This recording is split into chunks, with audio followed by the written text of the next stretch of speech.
Hey everyone, welcome to Judging for the Win. I'm Dave, and this is my daily ruling. Today's question was suggested by a viewer. Thanks to Telepath for this one. Amy plays stolen goods and hits a Lost in the Mist.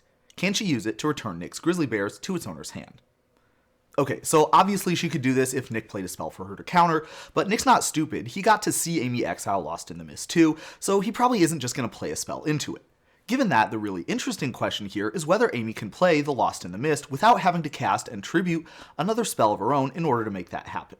To answer this question, we'll need this important piece of information. In order to legally cast a spell, you need to be able to perform all the steps of its casting legally. Pretty earth-shattering, I know. But let's take a minute to reflect on what kind of consequences that has for the question in the original problem statement. One of the steps in casting a spell is to choose targets, and in order to complete this step, we would need to announce an appropriate object for each target Lost in the Mist requires.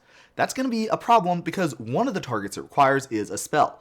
Therefore, we can say that in order to legally cast Lost in the Mist, there needs to be a spell on the stack for it to target. Is there one? Well, remember, we assumed that Nick was not going to cast any spells, and we were trying to do this without Amy needing to cast one either. But astute viewers may have realized something. At the time when we need to choose targets for Lost in the Mist, it is on the stack, meaning that, yes indeed, it would count as a spell itself. Unfortunately, here's where the fun police are going to jump in. You see, according to this rule here, a spell on the stack is not a legal target for itself. So no, unless you have some other spell, it's not possible to play Lost in the Mist.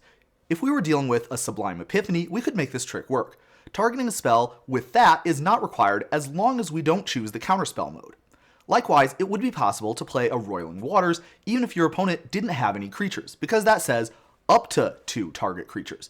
Up to 2 target creatures could be 0 creatures, so technically we'd be following all the rules there, as my lawyers kindly informed me after I bought that weight loss supplement that said I could lose up to 35 pounds.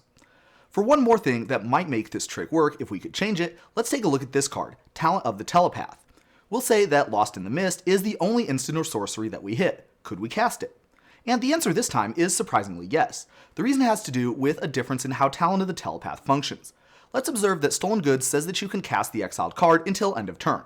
So that works by giving you a special permission to cast that one specific card from an unusual zone, and that permission lasts for a specified time, in this case until the end of the turn. Talent of the Telepath does not work like that though. It doesn't give you a duration that it has for you to get that special permission for, it just has an instruction to cast that spell right now.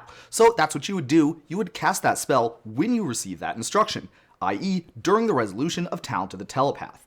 I actually made a whole video about how these kinds of effects work a few months ago, and I recommend that you check that out if you're interested in learning exactly how they function in a bit more detail. But for now, let's focus on this specific aspect of this distinction that's important for the original question.